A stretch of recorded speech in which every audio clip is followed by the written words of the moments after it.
pretty nervous. I really didn't want to do it. Well, this is the first video interview I've done, and the first interview where I guess I step out from behind my model image. I really hate doing interviews, actually. I don't know, just because I think a lot of people are like looking for something. I wanted to do this video though, because I thought it would be, I guess, a nice introduction and exercise for me.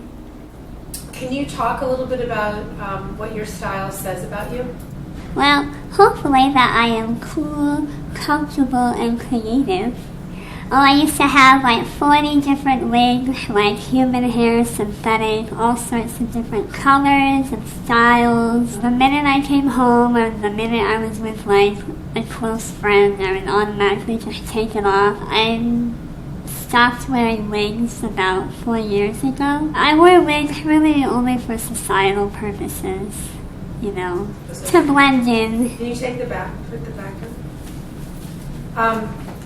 Talk more about modeling, like how all that started and like what your feelings are about it. I started modeling 3 years ago. My boyfriend that I started seeing at the time was a photographer and a videographer, and he kind of encouraged me to start modeling. I never let anyone take my photo before. I only wanted to be photographed by people who I felt understood me. And I didn't really meet too many people that did. Can you take off your hat? Sure. Can you talk about assumptions that you think people make about you when they first meet you that are maybe true or untrue? Yeah. Well, a lot of people judge me. I think people think I'm pretty fucking weird. When I go on a photo shoot, if there's other industry models there, they normally don't really know what to make of me, and they're usually like, what the fuck is this? And it's difficult for me in the fashion world because a lot of people think of me kind of as a gimmick. Oh, she's just being exploited for her differences, and for me, I think people really have to talk to me and get to know me in order to, understand where I'm coming from or see where I'm coming from. It's pretty difficult. It's difficult though. Go ahead. It happens on every one of these. I don't know, my interaction with people is stressful. We're all mirrors to each other, and I think a lot of people, they tend to project their bullshit.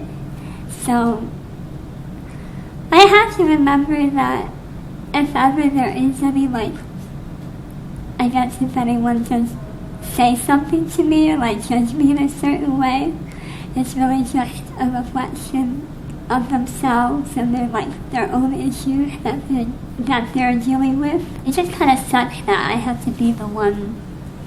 I guess the one that receives it. I was born with something called ectodermal dysplasia. It's a genetic disorder. It affects the dermal layer of skin. So it affects your pores, your hair, your teeth, your nails. And ectodermal dysplasia is an umbrella term for a lot of different disorders. And then I've had interviewers go and do their own personal Google research, and then they'll say, oh, Melanie has this, and this. And it's a whole bunch of stuff that is maybe associated with what I have, but it's not at all like what I have. The things that make me different from other people, I think, is really painful or scary for them to have to go through. They don't understand it, so it makes them feel very uncomfortable.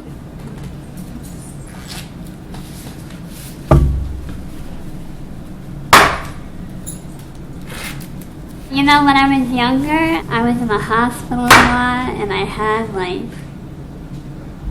like around 30 to 40 surgeries, like, and I had a lot of other different stuff going on. Didn't really have a really good family environment. There was a lot of alcoholism and abuse that I went through. My ectodermal dysplasia, it was certainly like a stimulant to all of the stress that and the environment I was in, but it kind of, growing up, I never really thought it was like the main cause. It was kind of just like the icing on the cake, like to make everything worse. Growing up, I never thought I would be alive, like, past the age of 18, so I don't know, I just really thought I would be dead. I don't know why. I never thought I would kill myself, but I just kind of thought there would be like an accident and then something would happen to me. But then as I got older, I did think I would kill myself.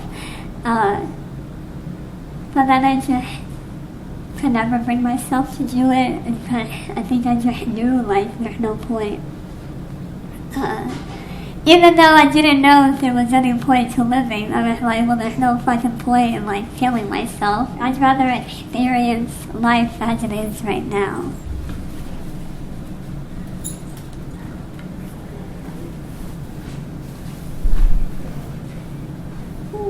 I'm all red. This is what happens when I start crying. It gets worse because I can't sweat, so I dehydrate.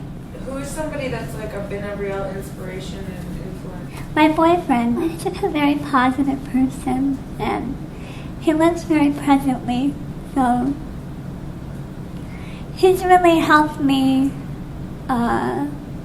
be comfortable, I guess, with who I am, and just basically say, like, fuck you to the world, and, like, just do your own thing. I went through a lot, like 4 or 5 years ago. I got out of an abusive relationship, and then I got kicked out of my family's house, and it was kind of like my foundation was completely, like, ripped up from underneath me, or like completely broken down, and I had no choice but to, like, try to find myself again. What's been one of your happiest moments? Oh God. Probably, well, definitely when I'm modeling. I love modeling. It's just a time for me to be completely open. I guess it's kind of like a therapeutic process for me. A lot of people that I grew up with, when I first started modeling, I don't think I really had their support. But even with people that I went to art school with, I don't think a lot of people understood why I was doing that. I think they thought I was, like, maybe taking the cheap way out, like they think modeling is, like, shallow and, like, all image-based. When do you feel the most beautiful? I'm almost always asked what I think the beauty standards of today, and I'm kind of like, ugh, I don't know, primarily because I don't even, like, I've always thought of myself as beyond all of that. I never thought I was beautiful, but I also never thought I was ugly. For me, beauty was always more of a feeling and a state of being. Last year I was, like, top 25, like, ugliest celebrities, like, in some, like, Russian newspaper I saw. And when I first started modeling, the word ugly was always attached before beauty, and now maybe it's just what I choose to, like, pay attention to, but the word beauty is often associated with it. Can you take the dress? Oh yeah. That was like, that my whole body just, like, I don't know. I don't really know if I'm making any sense right now. You're making perfect sense. I haven't talked about any of this stuff in a long time. Well, I think maybe ever. When do you feel the most vulnerable? When I'm in love. And or when I'm with someone that I really care about. Last question. Can you respond to the phrase, to the quote, "In your body is a good place to be"? It's a good place to be because it's the only place you can be. Would you ever trade? No. I think I'm like really the only person that can deal with what I've been through, and I wouldn't want to wish what I have or what I've experienced on anyone else. I have thought about what life would be like if I was born without a cleft palate and like maybe with like a full head of hair, and I think I would be really boring. I think it wouldn't be very exciting. Not to imply that I don't think your lives are unexciting, but I don't know. Even though I've been through a lot, you know, they're my experiences. So, and I like where everything has brought me today. Yeah, I like where I am. It's amazing.